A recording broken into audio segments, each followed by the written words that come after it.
Mon cher frère, nous avons pris d'énormes risques dans ce pays pour que le pays aille de l'avant. Nous ne l'avons jamais fait pour Félix Tshisekedi. Ni moins pour quelqu'un d'autre, même pas pour Moïse Katumbi. Nous l'avons fait pour nos enfants. Nous l'avons fait pour l'avenir. Et nous sommes prêts à nous engager avec la même détermination.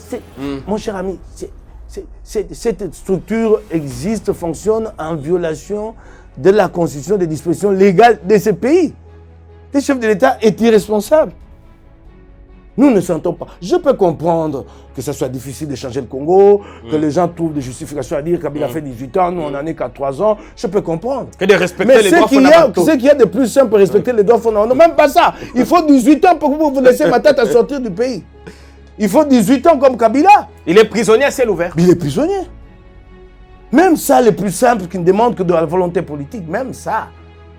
Il faut 18 ans. Non, c'est dommage. Ça, l'État. Vous ne m'avez pas vu. J'y suis allé à l'appel de mon parti. Et avec une forte conviction qu'il fallait mettre Kabila de côté. Je ne suis pas allé pour le beaux yeux de quelqu'un. On en a assez pas. On ne va pas exhumer pas du tout. Les vieux immondices. J'ai fait ce que j'ai fait pour l'histoire et j'en suis fier. Et le moment venu, j'ai remarqué que ce bateau était en train de chavirer. J'ai dit, moi, je quitte ce bateau.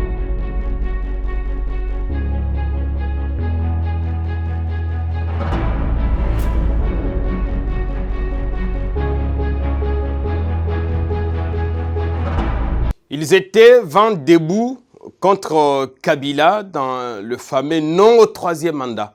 Les mêmes armes risquent malheureusement d'être utilisées contre Félix Tshisekedi, cette fois non pas pour un troisième mandat, mais pour des velléités de changement de la Constitution. Évidemment, le projet avance plutôt bien dans le laboratoire de l'Union sacrée. Il pourrait bien, et c'est pourrait bien qu'il soit présenté à la prochaine session de mars. Les katumbistes qui étaient jusque-là divisés persiste et signe, il va falloir passer sur nos cadavres, comme disait Kamere en 2015, pour que ce projet passe.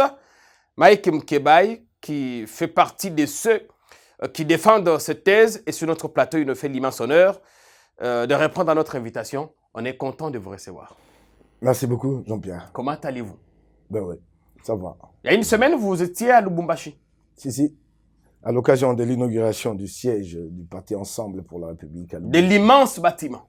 L'immense bâtiment, mais ne regardez pas seulement l'immensité, parce que c'est impressionnant, ça a l'air d'un quartier général d'une grande entreprise, de Vodacom ou une multinationale. Ou d'une multinationale, mais c'est pas ça qui importe. Regardez la dimension immatérielle que traduit ces gigantismes-là. Ces gigantismes signifient la foi d'un homme, Moïse Katumbi, dans l'avenir du parti Ensemble et dans l'avenir du Congo.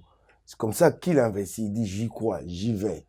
C'est cela, cette dimension. J'ai remarqué que le débat tourne plutôt autour de l'aspect matériel. Non, c'est pas cela. Il y a plus fondamental, c'est l'immatériel qui est là, l'atemporel, qui dit la foi dans le Congo, nous allons construire ce Congo ensemble et j'y investis. Mais Ensemble qui paraît de plus en plus affaibli, lâché par quelques dizaines de ses élus, Katumbi, lui non plus, qui souffre à la fois le chaud et le froid, ce qui manque une certaine détermination dans les choix de ce qui compte. Nous avons des capacités de ressort pour rebondir à tout moment. C'est ça la caractéristique de grands partis politiques. Si des élus, certains, je les ai suivis, qui ont fait une déclaration qui, à mon point de vue, dit clairement une allégeance à Félix Tshisekedi, tant mieux, ils vont s'assumer eux-mêmes.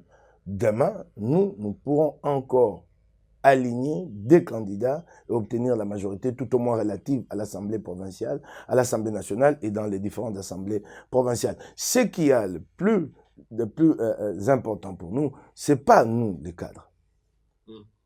La force du parti Ensemble, ce n'est pas Moukébaï, ce n'est pas tel autre individu. Notre force, c'est notre ancrage dans le peuple congolais. Cette foi que nous avons créée, les Congolais nous portent Moïse Katumbi dans leur cœur. Donc demain, ils nous donneront de nouveaux députés. Si ceux qui sont là, certains, veulent traverser, ils vont traverser. Mais le problème, c'est que Katumbi a mis beaucoup d'argent lors de la campagne de 2018. Après cette trahison, vous le voyez encore muser, investir un peu plus d'argent pour financer la campagne électorale. D'autres députés qui peuvent à tout moment le trahir encore. Pourquoi? Non, qui vous dit qu'ils peuvent encore le trahir? Nous avons connu une difficulté, il faut le reconnaître. Nous n'étions pas un parti politique en 2018. Nous étions un regroupement politique électoral. Un certain nombre un ensemble de regroupements politiques. Maintenant, là, nous avons renforcé l'unité politique, l'unité programmatique que nous allons présenter aux Congolais. Donc, ne vous dites pas que demain, de l'argent sera investi et encore des trahisons. Non. Ça n'a pas été facile de mettre ensemble des leaders de plusieurs partis politiques. Certains d'entre eux, au jour d'aujourd'hui, certains encore présidents de leur parti politique plutôt que cadres ou membres d'ensemble. Nous sommes en train de corriger cette malformation congénitale, il faut la reconnaître.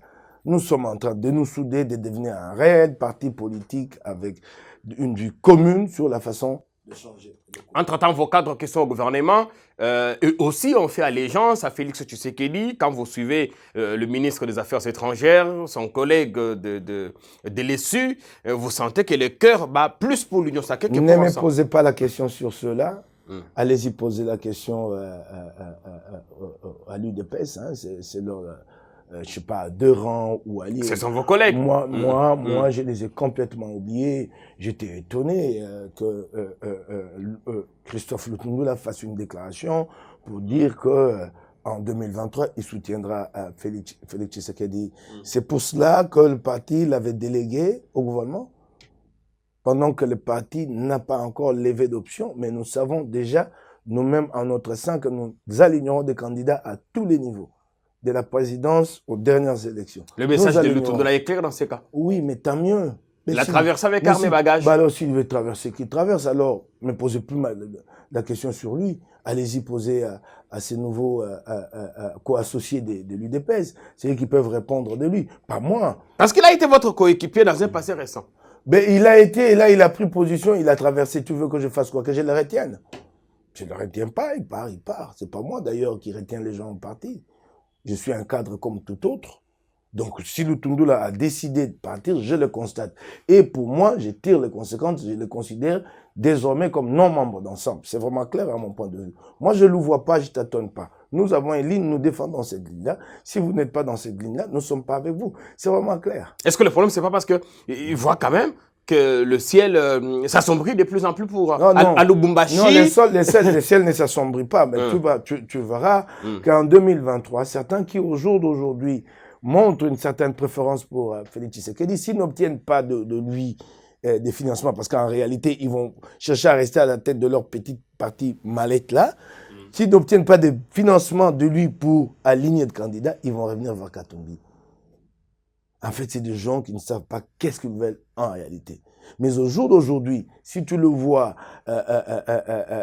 chaud, vent debout, à exprimer leur allégeance à Félix Tshisekedi, mais c'est clair, c'est parce qu'un remaniement est en vue. Je ne sais pas s'il sera opéré ou pas. Mais c'est une façon de dire, maintenez-moi au gouvernement, nous savons. Pour le Congolais, dans la classe politique, je ne dis pas tout le Congolais, c'est devenir ministre et mourir. C'est le summum. Garder son poste à deux étapes. Oui, puisque en fait, dans ces pays, il n'y a aucune profession qui paye réellement et qui assure la retraite. Alors, on y va en politique, on est sûr de toucher un gros salaire, et non seulement de toucher un gros salaire, mais on est sûr de faire son beurre comme on veut. Et c'est cela. Est-ce que l'histoire ne vous rattrape pas, Mike Moukébaye? Quand on débauchait chez Kabila, vous avez trouvé que c'était normal. Maintenant que c'est chez vous qu'on débauche, vous trouvez que c'est mauvais? Bon, écoutez, c'est une question à relativiser. Nous étions dans un combat, nous estimions que ce combat était fondamental, il fallait sauver le Congo des mains du Kabila. Et pour cela, nous avons accompli, nous avons posé certains actes qui, à mon point de vue, sont amoraux. Mais pour le besoin de la cause, nous avons dit, nous le faisons. Et nous nous assumons sur cette question-là. Nous ne l'avons pas fait pour Félix Tshisekedi ou nous ne l'avons pas encouragé à le faire pour lui et son parti politique. Mais tant que les mêmes méthodes sont utilisées contre vous, non, attendez. Il faut vous assumer. Attendez, nous estimions que la cause était sublime, qu'elle était une cause pour la nation. C'est pourquoi je parle de relativiser. Moi, je peux estimer que cette cause-là valait la peine de poser ses actes. Un autre peut ne pas avoir le même avis que moi. Okay. Mais c'est pour ça que nous l'avons fait. Nous l'avons fait pour l'histoire. Nous l'avons encouragé pour l'histoire. Nous ne l'avons pas fait pour de calculs politiques. nous estimions qu'il fallait débarrasser le Congo de Kabila. Peut-être que nous nous étions trompés, tant mieux, mais nous nous assumons. Il faut vous assumer. Voilà. Oui. Mais un siège à Lubumbashi, pourquoi là-bas, pourquoi pas ici?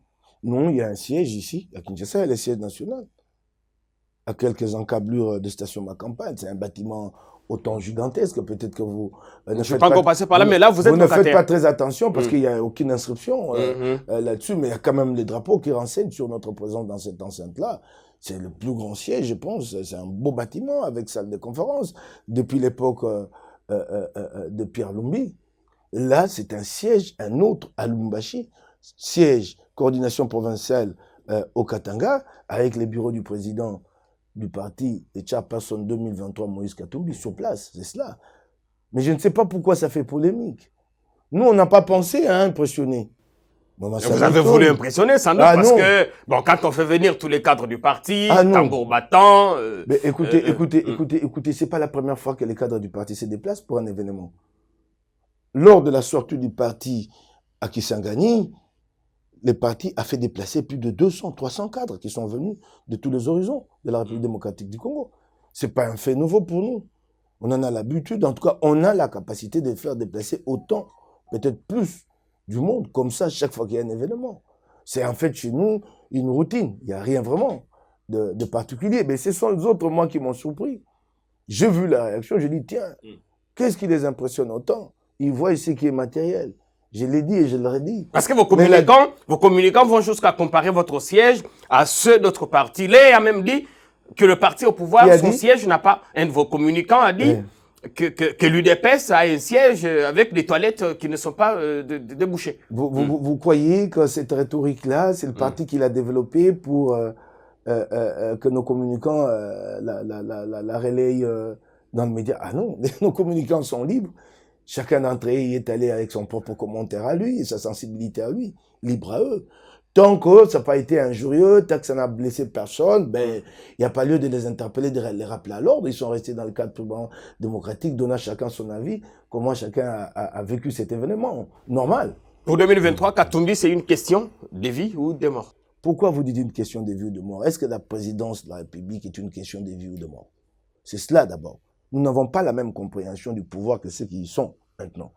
Nous avons la compréhension du pouvoir comme un service. Y arriver et rendre service, faire avancer le Congo. C'est au peuple congolais de décider et nous pensons que nous sommes en pole position pour que le peuple nous donne le suffrage. Excusez-moi, nous ne sommes pas encore en campagne, mais je peux quand même me le permettre. Donc le peuple nous donne le pouvoir pour que nous changions le Congo. Mais le peuple décidera. Pourquoi vous allez dire une question de vie ou de mort? Vous avez la vie avant le pouvoir, vous avez la vie après le pouvoir. Nous ne sommes pas des jouisseurs, nous. Et nous ne le deviendrons pas demain. Ce sont des jouisseurs qui arrivent et qui se disent, nous maintenons ici. Les uns estiment que d'autres ont déjà, eux, mis un peu de côté. Si nous perdons le pouvoir aujourd'hui, nous allons nous en tirer avec rien en poche. C'est des jouisseurs. Tu vois leur façon de faire les choses, ils paradent, ils arrivent à New York, ils prennent des selfies. Ceux qui sont au pouvoir actuellement. Oui, tu vois leur façon de gérer le pays. Ils sont dans des fêtes, il fait soir jusqu'à 3 h du matin, coupe de champagne. Je veux te dire quelque chose. Tu sais que nous avons levé un toast le jour de la réconciliation avec l'honorable Daniel Safou et l'honorable Francis Kalombo. Et chairperson 2023 a dit, nous levons un toast pour cette réconciliation et l'inauguration de notre siège. Vous avez vu les images de ces toasts-là dans les réseaux sociaux? Ah non. Nous l'avons pourtant fait. On a dit, on ne peut pas, nous, pendant que le peuple souffre. D'ailleurs, c'est le chef qui a interpellé tout le monde, dit, les gens souffrent. Il y a des images que nous pouvons, nous, ici, prendre en privé, mais que nous ne pouvons pas montrer en public. C'est un petit moment de plaisir que vous partagez. Mais pourquoi vous venez exhiber ce moment-là aux miséreux qui n'ont même pas les mie de pain dans leur assiette? Mais il faut jurer. C'est ça, c'est pouvoir. On n'est pas jure en cachette. Véhicule à tricycle, ainsi de suite, parade. C'est pas nous. Nous sommes des gens modestes et nous savons d'où nous venons et où nous voulons amener le Congo. Nous ne sommes pas là pour mettre de chaussures à 8 000 €. Non. Des bracelets nous ne sommes pas là pour ça, 200 000 €. Nous ne sommes pas là pour ça. comme si en fait c'était une façon de se rattraper des désirs manqués de jeunesse. Nous ne sommes pas là pour ça. Nous n'avons pas de désirs manqués à rattraper. Nous avons une idée du Congo et nous allons forger ce Congo, l'échanger. Vous pouvez compter sur nous. Mais le problème, c'est quand vous êtes contre ce pouvoir tout en étant en alliance avec lui. C'est là que je comprends pas. Ben, écoutez, d'abord, moi, ma position à moi, vous Oui, ça c'est vous, votre position. Mais la position maintenant j'ai du parti. quitté ces bateaux Oui. parce qu'il n'y a rien de sérieux dedans. Ça c'est vous. Mais vous faites partie. Je suis moi-même député provincial, je peux vous dire ce qui se passe à l'Assemblée provinciale. C'est tout sauf un cheminement vers un changement qualitatif de la ville de Kinshasa. Donc, j'ai vécu moi-même ce que c'est l'union sacrée. J'ai vécu. Et vous allez voir, il va y avoir élection de gouverneur et Ouais. vice-gouverneur. Vous verrez que beaucoup de candidats de l'union sacrée vont échouer. Je vous préviens. Coco va échouer. Je vous préviens que beaucoup d'entre eux vont échouer. Parce qu'il n'y a pas de cohésion, il n'y a pas d'homogénéité dans cette union sacrée. Chacun ira chercher le candidat qui est le mieux offrant et il va voter pour celui-là, comme ça s'est toujours fait. L'union sacrée n'a pas changé de chose de ce côté-là. Il est probable que Coco qui est Alors, notre parti, vous le ticket de l'UDPS. Ben, de toutes les façons, je suis en train de les prévenir, hein, qui doivent savoir comment placer ses cartes. Alors, je suis en train de les prévenir. La position du parti maintenant. Alors, la position du parti, elle est claire. La ligne a été clairement fixée à Kisangani. Ensemble pour la République reste dans l'union sacrée, mais n'est pas prêt à cautionner n'importe quoi. On est là sans être là. Bon, on ne va pas refaire l'histoire. L'opinion comprend quand même cette position des Katumbi qui soufflent le chaud et le froid en même temps. Qui souffle le chaud et le froid. Mais comment ça? Apparemment. Vous voulez que nous assumions par exemple la taxe RAM? Mais il faut quitter carrément. Nous allons répondre. On sent que vous n'êtes pas d'accord sur toute la ligne, il faut quitter. Nous y restons pour essayer, nous y restons sans moi bien sûr, pour essayer de redresser les choses. Parce qu'il s'agit de l'intérêt national. Il y a de l'immobilier là-dedans. C'est comme ça que moi je comprends les choses. Bon, si ça vous profite un peu à vous faire une petite santé financière, en attendant peut-être début 2022, Attendez, nous avons 4 ou 5 représentants dans ce gouvernement. Si je ne m'abuse. 4 ministres, un vice-ministre, si je ne m'abuse. 5 ou 6. Vous imaginez que chacun d'entre eux verse une cotisation au parti des collecteurs pour que nous soyons dans le besoin d'attendre cet argent? Vous imaginez que chacun d'entre eux mensuellement verse une cotisation à quel auteur? Donnez-moi, avancez une hypothèse. Mais j'en sais rien, mais... $500, $1000, et vous croyez qu'un grand parti politique peut assurer son avenir avec des cotisations de cette hauteur-là? Vous avez des cadres qui sont affectés dans ces cabinets et tout ça, qui travaillent, des marchés... Je vais d'abord vous dire que la plupart d'entre eux ont constitué leur cabinet sans s'en référer au parti. Et que c'est eux-mêmes qui perçoivent les cotisations de membres de leur cabinet et qui ont ouvert des comptes qui sont quasiment des comptes séquestres à eux et ils savent ce qu'ils vont faire de cet argent et les partis ne leur ont jamais demandé de comptes. Je ne vais pas citer des gens ici, c'est comme ça que ça fonctionne. La plupart d'entre eux ont constitué leur cabinet eux-mêmes, sans s'en remettre au parti. La plupart d'entre eux. On s'en plaint pas. Nous, on n'a pas une faiblesse de leadership là chez vous. Ce n'est pas une faiblesse de leadership. Nous allons nous prendre le pouvoir. Nous pourrons placer, nous pourrons avoir 10, 15, 20 ministres qui vont travailler pour le Congo. C'est pas ce pouvoir que nous avons partagé pour l'intérêt général, ce qu'il fallait le faire en ce moment-là. C'est pas ce pouvoir que nous allons nous agiter. Nous, on ne s'agite pas.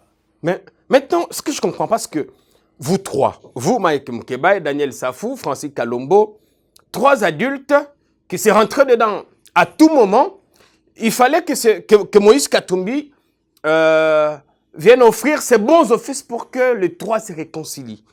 Vous ne vous trouvez pas que c'est puéril? Un peu ridicule. Un peu enfantin, quoi. En quelque sorte. Non, parce que vous pouviez vous-même tisser les ponts par-dessus vos différences. Un conflit a éclaté, un conflit est né. D'abord entre l'honorable Daniel Safou et moi. Et ensuite, quelques bisbilles malentendus avec l'honorable Francis Kalombo autour de questions liées à la gestion de la ville de Kinshasa. J'avais une position et lui avait une autre. Ben, on s'est jamais compris là-dessus, on s'est tapé là-dessus. Vous n'avez jamais cherché à vous rapprocher non plus pour comprendre pourquoi l'autre n'est pas d'accord. Allons-y. Les désirs de se mettre ensemble, moi, je l'ai toujours ressenti. Et si il y a eu une coïncidence qu'au moment où nous nous allions vers la concrétisation, la matérialisation de ces désirs de réconciliation, si en ce moment-là, les chefs font le pas, qu'y a-t-il de mal? Ben, c'est une coïncidence. Nous y allions et les chefs ont fait le pas au même moment que nous. Ben alors, Vous n'étiez pas gêné que ce soit lui qui vous demanda. Mais puisque je vous dis que nous faisions déjà les pas entre nous. Ah, ok. Ces désirs étaient vécus, ces désirs étaient partagés, en tout cas en privé. Les uns les autres se sont confiés aux proches pour dire « je veux que nous nous parlions ». Et nous arrivons à Lubumbashi, ce désir est davantage ardent et que c'est au moment donné que le chef accomplit les pas et dit « venez, nous allons nous asseoir ». Entre-temps, quand vous voyez Lubumbashi, avant la médiation, vous vous dites quoi? Vous regardez, vous passez dans le couloir sans rien, vous ne saluez pas non plus. Nous ne nous sommes pas vus avant cette soirée-là. Nous ne sommes pas vus. Vraisemblablement, l'honorable Francier est arrivé la veille et l'honorable Daniel Msafou est arrivé le même jour. Cette réconciliation a eu lieu mercredi de la semaine dernière. Moi, j'étais à Kinshasa, pardon, Lubumbashi, depuis jeudi de la semaine d'avant. Je ne les ai pas vus à l'inauguration du siège. La première fois que je les voyais à Lubumbashi, c'était celle-là. Mais en tout cas, ça ne nous empêchait pas, même si nous étions en inimitié, ça ne nous empêchait pas de nous dire bonjour. Parce que moi, j'ai rencontré Francis et nous nous sommes même parlé lors de la sortie en meeting public du responsable de la cellule d'appui à l'implantation, Olivier Kamita. Tout quand il est arrivé, il a fait un meeting au siège de la coordination provinciale de Kinshasa. J'étais là, j'ai dit bonjour à Francis Kalombo. On s'est même parlé. Le bonjour des politiciens. On se déteste. Mais je réponds à une question précise. Si nous ne disions pas bonjour, c'est à cette question que je réponds. Okay. Il m'a même présenté au public. C'est notre interfédéral, il est là. Il m'a même présenté au public. Je réponds à cette question précise, à savoir, est-ce que nous nous disions bonjour? Et bien, quand je réponds, vous traitez ces bonjours-là d'hypocrite. Bonjour d'hypocrite. Bon, maintenant que ça marche bien, vous avez compris la nécessité qu'il y avait d'être unis. Parce que divisés, vous vous affaiblissiez. Non, c'est pas pour cela que nous nous sommes réconciliés. Nous nous sommes réconciliés parce qu'il y a, dans les chefs de notre chef, il y a chez Chairperson 2023, Moïse Katumbi, cette idée. C'est chaque jour qu'il s'est dit, il faut réconcilier le Congo. Vous savez que le Congo est très divisé aujourd'hui, sous le régime Union Sacrée. Très, très divisé. Très, très divisé. Vous le savez très bien. Très divisé. Ils sont les premiers à dénoncer le tribalisme, mais ce qu'eux entretiennent est pire que le tribalisme. Les propos que nous entendons de leur bouche, divisent le Congo. Machia Moumenu, ainsi de suite. Donc demain, quand nous nous retrouverons au pouvoir, nous aurons, en tant que grand parti politique, la mission de réconcilier le Congo. Comment réconcilier le Congo si nous ne pouvons pas nous-mêmes nous réconcilier? Si nous ne pouvons pas nous-mêmes tourner la page, oublier. Il fallait le faire pour que demain, nous soyons assez légers. Quand je dis léger, je le dis spirituellement, pour aller vers la réconciliation de Congo, pour la porter.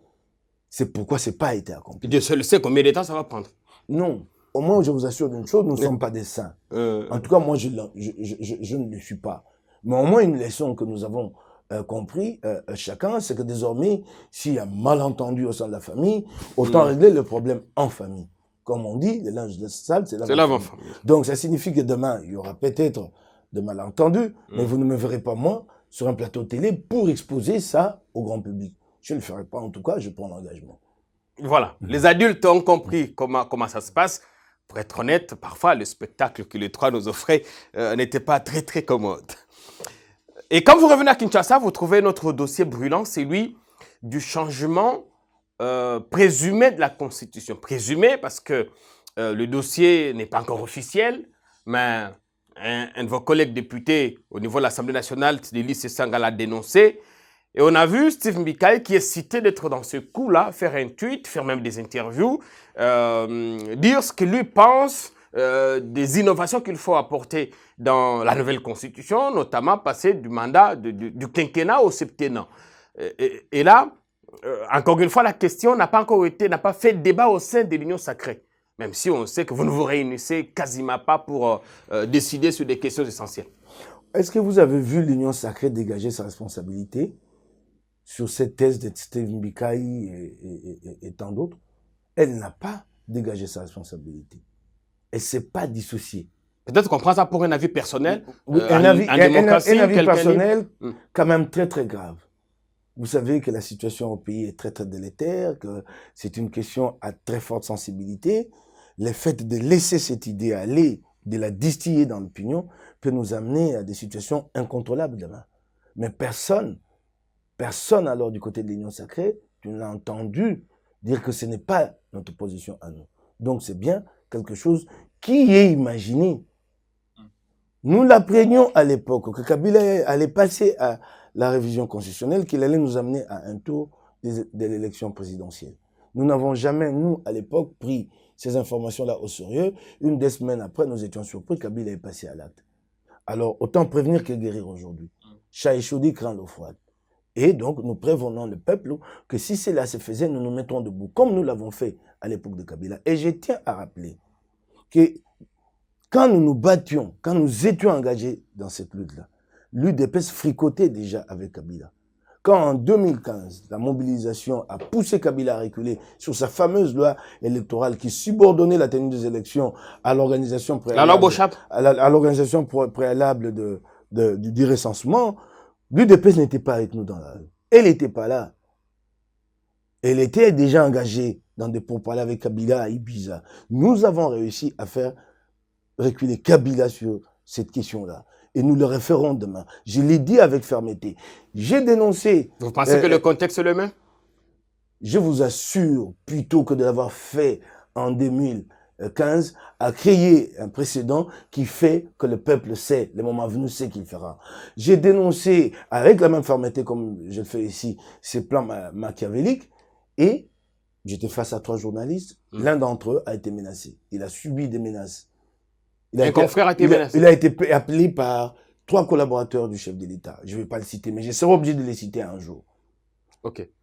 Je peux leur assurer que ce genre de menaces, nous les avons subis ensemble.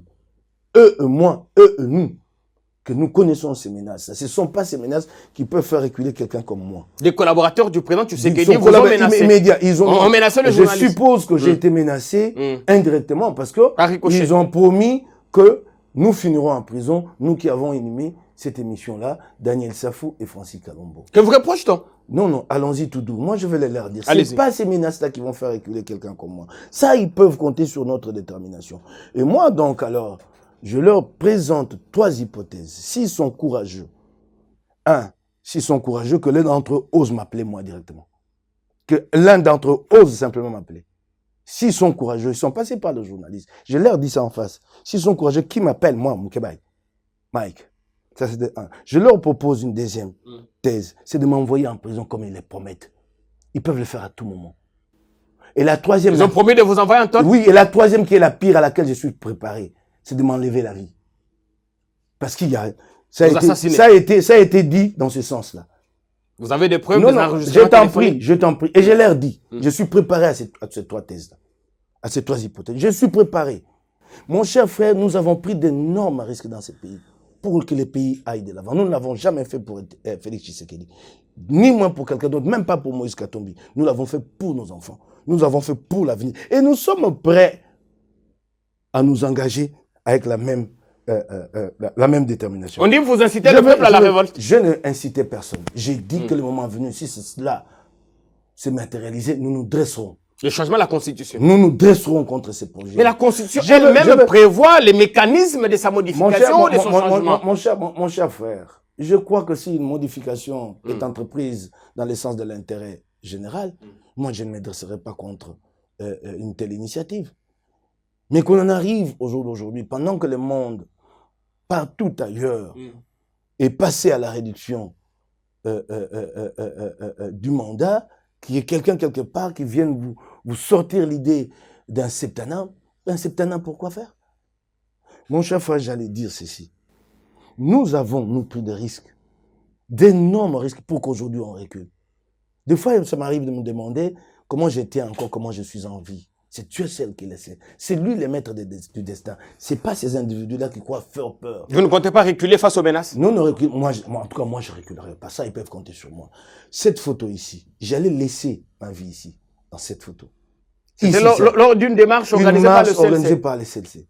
Et par la suite, toutes les conférences clandestines du CLC, l'organisateur, il s'appelle Mike Moukebaï. J'y allais, la peur au ventre, pas pour moi. Je n'ai pas l'habitude d'avoir peur. Excusez-moi, ce n'est pas pour impressionner les gens. La peur pour les autres qui étaient en clandestinité. il fallait réunir des journalistes et s'assurer que ça ne fuite pas. J'avais chaque fois peur.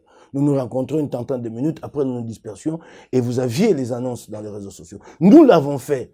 Personne ne sait. J'ai quitté ma famille, j'ai quitté ma femme, j'ai quitté mes enfants. Ils ne savaient pas où j'allais. Alors, c'est pas ça qui va nous faire peur. Ça, ils peuvent compter sur nous.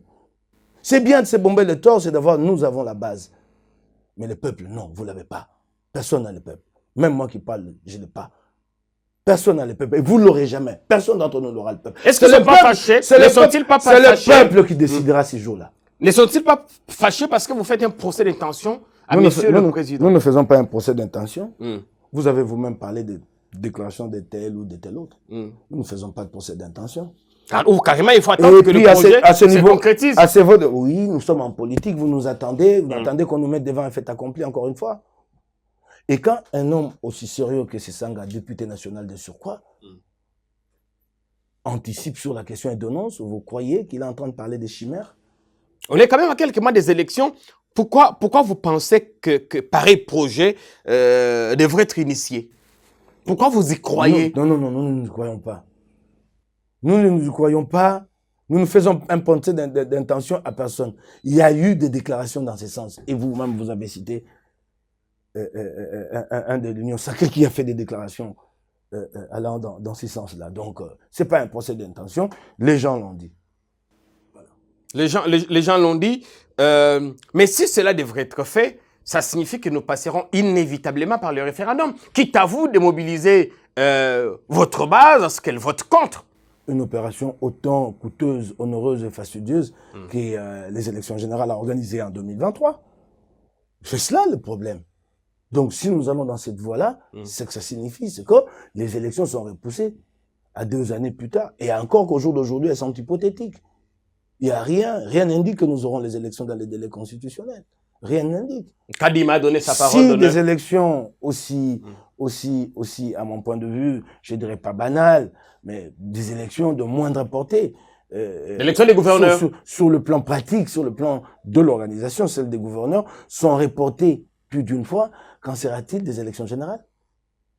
Plus d'une fois, on a parlé décembre, et puis avril, et finalement, si je ne m'abuse, au mois de mai. Pour 14 provinces, on n'arrive pas à les organiser dans un délai court. Qu'en sera-t-il des élections générales? Dites-moi un peu. Au jour d'aujourd'hui, rien n'indique, rien n'a été accompli. L'état de lieu que nous attendons n'est toujours pas opéré. L'état de lieu.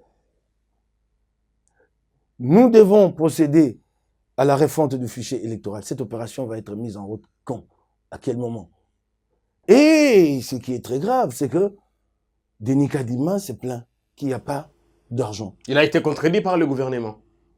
Mais alors, quand le gouvernement, le ministre des Finances et Denis Kadima se contredit cette question, est-ce que vous vous rendez compte de ce que ça signifie? Il n'y a pas d'harmonie. Non, il n'y a pas de... Non, ce n'est pas une question d'harmonie, ça signifie que nous ne savons pas où nous allons. Comment, à ce niveau de responsabilité, Kadima dit qu'il n'a pas reçu des fois, le ministre des Finances dit le contraire. Et encore, quand il dit, mais Denis Kadima attend l'argent pour l'état des lieux, et ça, il va les décaisser quand? Le ministre des Finances. Parce qu'il nous avait dit ici, oh, quel mensonge, comment on peut gouverner comme ça?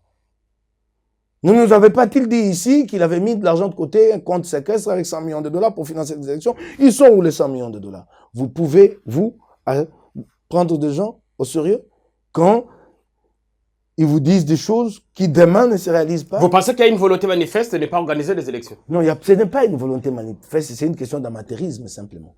C'est qu'ils n'y arrivent pas. Tout autant qu'ils n'arrivent pas à gérer le pays dans tous les segments, dans tous les secteurs, c'est tout. C'est une question d'amateurisme. Vous êtes amateur, vous n'y arrivez pas, ben c'est ça le problème. Vous ne vous y prenez pas à temps, vous y prenez très mal. Il y a un problème d'ordre structurel qui s'appelle le social, mais on veut le résoudre avec des actions à impact rapide et visible. Non, les structurels, les sociales, c'est les structurels, il faut le construire. Il faut consolider le pouvoir d'achat, il faut stabiliser la monnaie, il faut travailler à ce qu'on connaisse un accroissement de ce pouvoir d'achat. Et pire, on va acheter du Mpiodi à 6 millions de dollars. C'est Mpiodi n'arrive pas au Congo. Donc nous n'avons pas le Mpiodi et nous perdons les 6 millions. Le ministre qui a pris cette initiative, qui a sorti ces fonds-là, il est en poste. Personne ne demande des comptes à personne. Personne ne demande des comptes à personne. C'est de l'amateurisme, simplement. Mais on vous dit, ne construisez pas les sauts de mouton. Il faut pas écouter ces gens-là, ce sont des prophètes de malheur. au jour d'aujourd'hui, nous connaissons davantage des embouteillages à Kinshasa qu'avant les sauts de moutons. Comment on peut construire, placer là, du béton, saut de mouton, au milieu d'une voie express à 4 voies x 2? C'est une autoroute. Vous mettez un saut de mouton au milieu. C'est pour servir à quoi? Quand les gens ont imaginé ces projets, ils avaient déjà vu une telle expérience dans quel pays du monde? C'est très grave ici. C'est à quoi ça sert au jour d'aujourd'hui ces sauts de mouton? À 7 millions de dollars la pièce. Je vais vous donner un exemple, je l'ai toujours dit ici chez toi. Et heureusement, pour une fois, hein, j'ai l'impression qu'ils ont écouté. Je disais, exemple, station Ma Campagne, c'est tout le temps embouteillé, mais plutôt que de mettre un saut de mouton au niveau de cette station Ma Campagne, vous n'avez qu'à construire la route qui passe sous le pont Lunda-Bouloulou. Vous allez, Jamaïque, vous sortez ou vers les cimetières Kitambo, ou devant chez le général Tangofo. C'est ce qui a été fait. Plutôt qu'un saut de mouton à 7 millions, cette route-là, si elle a coûté cher, c'est pas, en tout cas, plus de 3 millions de dollars. Mais au jour d'aujourd'hui, il n'y a plus d'embouteillage au niveau de station Ma Campagne. Voilà qui est réfléchi. Ils l'ont fait. Et non seulement que cette route a coûté moins, qui a désengorgé le carrefour station Ma Campagne, mais il y a eu un autre effet induit, d'autres effets induits. Cette route a désenclavé le quartier Jamaïque, où il n'y avait pratiquement pas de mobilité. Les véhicules n'y entraient pas. Aujourd'hui, vous pouvez vous arrêter. C'est fréquentable. Vous pouvez vous arrêter chez vous à Jamaïque. Vous avez un taxi devant vous. Vous avez un taxi-bus devant vous. Donc, on a réalisé des effets induits à plusieurs niveaux avec moins d'argent. C'est ça ce qui est réfléchi. Pour revenir, Mike Mkebaye, sur la question de l'éventualité du changement de la Constitution, si au pire des cas, le projet était finalement déposé au niveau de l'Assemblée nationale, que feriez-vous? S'il était, mais je vous l'ai dit, que nous mobiliserons le peuple. Jusque-là, aucune mobilisation n'a véritablement marché contre Tshisekedi. Vous dites quoi? À quel sujet? Vous avez vu les déferlements que nous avons connus quand les forces sociales se sont rapprochées de certaines forces politiques. Vous avez vu ces déferlements? Nous, je suis pas là pour faire peur. Je suis là pour dire que nous nous dresserons contre ce projet. Nous nous dresserons contre ce projet. Si ça nous demande l'extrême, nous l'assumerons. Pour nos enfants. Nous avons consenti d'énormes sacrifices et nous ne sommes pas prêts à reculer. D'énormes sacrifices en compagnie d'eux qui sont au pouvoir. Et vous vous sentez si trahi? Par ailleurs l'ivresse de lait leur monte à la tête et qu'ils en viennent à oublier ce que nous avons fait ensemble, nous allons leur rappeler.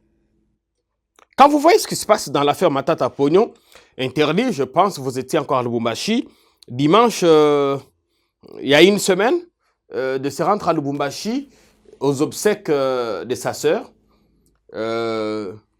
Vous vous dites, qu'est-ce que vous vous dites? Non, je me pose beaucoup de questions. J'étais à Lubumbashi. J'apprends que Matata a été empêché de quitter Kinshasa. Certains ont prétexté qu'il n'avait pas d'autorisation de sortie. Quelle autorisation de sortie? Il n'y a pas d'autorisation de sortie. Peut-être pour les militaires, parce qu'ils ont eu leur réglementation à eux, il faut une fin de route pour les moindres déplacements, peut-être pour les membres du gouvernement. Les élus? Pas pour un parlementaire qui quitte une province à une autre. Autorisation de sortie, ça signifie quoi à l'intérieur d'un pays? Il n'y a pas de frontières ici pour sortir? Non. Ben oui, vous allez à l'aéroport d'Andjili pour prendre l'avion, destination Lubumbashi. Vous arrivez, vous devez passer par un poste d'immigration. C'est un contrôle de routine, ce qui est fait là. Ben alors, mais si je dois aller par route à Lubumbashi, les postes d'immigration, il est où? Devant lesquels je vais présenter l'autorisation de sortie. Si je dois aller à Matadi, maintenant je démarre ma voiture, route Matadi. Les postes d'immigration, vous l'avez placé où? Pour qu'ils me demandent l'autorisation de sortie. Moi, je suis député provincial. Plus d'une fois, j'ai quitté Kinshasa pour l'intérieur. J'en viens d'ailleurs. Je vais à Lubumbashi. J'ai brandi l'autorisation de sortie devant qui? Est-ce que le problème, c'est pas ça parce que Matata lui-même est parti avec la justice? Non. Ça, c'est de l'acharnement. Je m'interroge, je demande au président Félix, qu'est-ce qui se passe? C'est quoi, finalement? Je commence à m'interroger s'il ne s'agit pas d'un règlement de compte, d'un problème personnel. Il y a Kaméré ici qui a quitté le pays devant nous, autorisé à aller se soigner à l'étranger. Il est à Paris. Mais il a sur sa tête une condamnation de 13 années. De 13 années. Condamnation. Même pas de poursuite. Condamnation. Mais lui, on l'a autorisé à sortir. Il est arrivé à Paris pour un délai de 30 jours. Et il s'est même permis de demander une prorogation. Et il y en aura une autre et une énième, parce que je ne suis pas sûr qu'il va revenir bientôt. Il ne se sent pas très à l'aise à Kinshasa. Il faut du temps de réfléchir pour relancer son avenir. Ce n'est pas demain qu'il revienne ici. Il sait que Félix les tient comme ça en laisse et qu'il lui faut du temps pour comprendre comment rebondir. Mais Matata, contre qui ne pèse aucune condamnation, pas de poursuite non plus, tout a été balayé et devant la Cour de cassation de la Cour constitutionnelle, mais il est empêché de sortir du pays. Pardon, de la ville de Kinshasa pour aller à l'intérieur.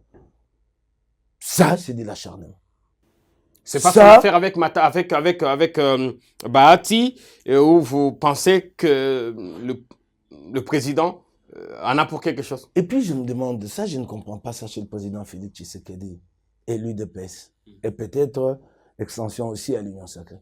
Que les gens ne se gênent pas, pendant qu'ils sont au pouvoir et qu'ils sont en train de clamer, de crier état de droit, mais qu'ils ne se gênent pas que de tels actes soient posés.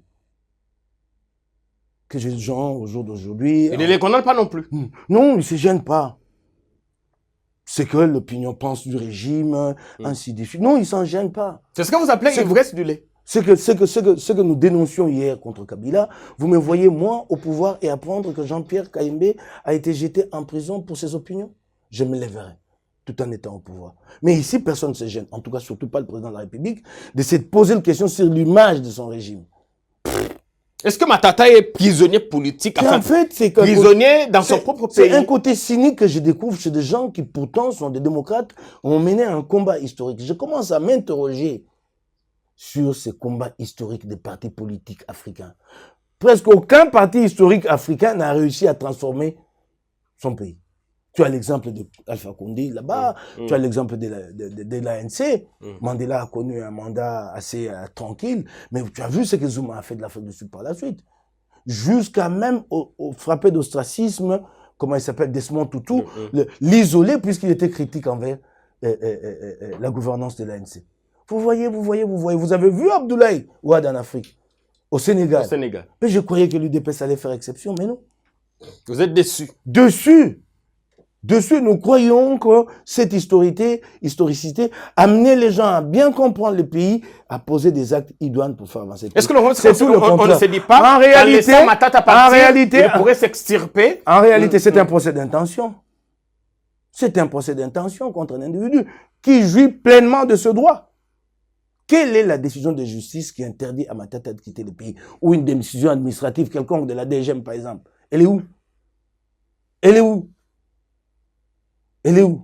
Mais alors, ce que nous remarquons, c'est qu'en réalité, en fait, les partis historiques en Afrique, c'est des gens qui longtemps se disaient « Oh, toi de là que je me mette ». C'était tout, c'est ça. « Oh, de toi de la Kabila, oh, de toi de là que je me mette ». C'était des envieux. Oui, mais c'est cela. Mais c'est ce que nous voyons dans les actes. Nous ne sentons pas. Je peux comprendre que ça soit difficile de changer le Congo, que les gens trouvent des justifications à dire Kabila fait 18 ans, nous on en est qu'à 3 ans. Je peux comprendre. Que de respecter les droits fondamentaux. Ce qu'il y a de plus simple pour respecter les droits fondamentaux, même pas ça. Il faut 18 ans pour que vous laissez Matata sortir du pays. Il faut 18 ans comme Kabila. Il est prisonnier à ciel ouvert. Il est prisonnier. Même ça, le plus simple, qui ne demande que de la volonté politique, même ça, il faut 18 ans. Non, c'est dommage. Ça, c'est l'état. Dommage. Doit être très, très dommage. Un député UDPS tabassé, enfin, passé à tabac, je condamne l'acte. À Massina. Je condamne l'acte. Je condamne cet acte-là. Un autre jeune du parti des Pius Mwabilou, tabassé toujours à Massina. Je condamne cet acte-là. Leurs agresseurs jugés en flagrance. Oui. Condamnés à entre 10 et 15 ans de prison. Bon, j'ai trouvé la sanction un peu disproportionnée, elle est exagérée. 10 années de prison, c'est quand même trop. C'est ça mon point de vue, c'est trop. Et j'ai toujours trouvé que notre justice était très, très répressive, même en matière de détention pour le moindre petit fait. Un fait bénin pour lequel quelqu'un ne peut pas comparaître en prévenu libre, il est tout de suite jeté en prison. Et c'est d'ailleurs comme ça qu'il y a surpopulation dans cette prison. Si vous y allez, il y a plus de prévenus que de condamnés. C'est très regrettable. Mais l'acte, je le condamne. Je les condamne. Vous ne comprenez pas que les gens soient pris à partie parce qu'ils portent un t-shirt logotypé à l'image du président. Non. Je ne peux pas comprendre ça. Moi, j'ai mes opinions à moi. Je dois aussi accepter que d'autres aient leurs propres opinions à eux. J'ai mes opinions que j'assume. Quand on dit Massina, c'est devenu une zone rouge. Ici, c'est Fayoulou ou rien. Non, je condamne ces actes-là. Et moi, plutôt, j'appelle les leaders à aller vers des appels à l'apaisement. que les leaders prennent courage. Je sais que les leaders vous diront, c'est pas moi, ce sont pas les miens, ce sont pas mais ils savent qu'ils ont quand même quelque part un lien avec ces groupes-là. Je les appelle. Fayoulou. J'appelle ces leaders. Je ne vais pas citer Fayoulou nommément, parce que ça nous concerne à nous tous, autant les responsables de l'UDPS que d'autres. Parce qu'il n'est pas facile aussi de passer avec un habit à l'effigie de Fayoulou à la 11e rue. C'est pourquoi je vous dis, même aussi c'est de l'UDPS, même si par ailleurs, cet état d'esprit a été entretenu délibérément chez certains ici dans cette ville. Qu'on a créé des zones de non-droit. Et que quand vous manifestez dans la ville de Kinshasa, vous ne pouvez pas passer devant la devanture de tel état-major d'un parti politique. Il y a eu des zones de non-droit, ou peut-être qu'il y en a encore. Nous devons être objectifs. Il s'agit de droits des Congolais. Les Congolais sont égaux devant la loi et ils doivent être traités tous de la même façon. C'est pourquoi j'appelle tous les leaders à aller vers cet apaisement, à prendre le courage. J'ai l'impression qu'ils pensent que c'est réducteur de dire aux siens, ou peut-être que ça va se retourner contre toi, que les appelons. Ou carrément ça les arrange, parce que les gens se battent en ton nom. Tu penses que voilà, là tu es véritablement leader. Bon, je ne sais pas, les gens ont toujours tendance, sont enclins à se dire, si vous commencez à leur demander d'aller vers l'apaisement, c'est que le moment est venu quand vous les appellerez à la mobilisation. Ils diront, quand nous décidons spontanément de faire quelque chose, ils nous avaient démobilisés. Donc non. Le peuple sait se mobiliser. Les militants savent se mobiliser pour des causes justes le moment venu. Évitons ces actes. Il faut évitons ça. Comme Mike Mukeba. Ça profite à personne. Hein? Absolument. À personne. Aujourd'hui, c'est elle. Demain, ça peut être vous. Après demain, ça peut être moi. Ça peut être moi. Et donc, comme on dit, défendre les autres, c'est à l'ultime, c'est défendre soi-même. Même si par ailleurs, nous avons été l'objet de menaces dans ce sens-là, ici dans cette ville. Des gens nous ont même dit, on a limité, comme si limité était... Et puis on vous a vu là-bas. Et même de cadres, hein. Porter un triomphe, tout ça. Non. C'est l'histoire. Vous ne m'avez pas vu. J'y suis allé à l'appel de mon parti. Et avec une forte conviction qu'il fallait mettre Kabila de côté. Je n'y suis pas allé pour le beau yeux de quelqu'un. On en a assez pas. On ne va pas exhumer les vieilles immondices. J'ai fait ce que j'ai fait pour l'histoire et j'en suis fier. Et le moment venu, j'ai remarqué que ces bateaux était en train de chavirer, j'ai dit, moi, je quitte ce bateau. Voilà. Mardi 1er mars. La responsabilité est avant tout individuelle, face à l'histoire. Chacun répondra un jour seul. Ah, parfois il est collectif. Oui. Parfois. Au second degré, elle est collective. Mais avant tout, vous répondez seul devant l'histoire. RAM, c'est fini. Ouais, RAM. Non, RAM, c'est pas fini.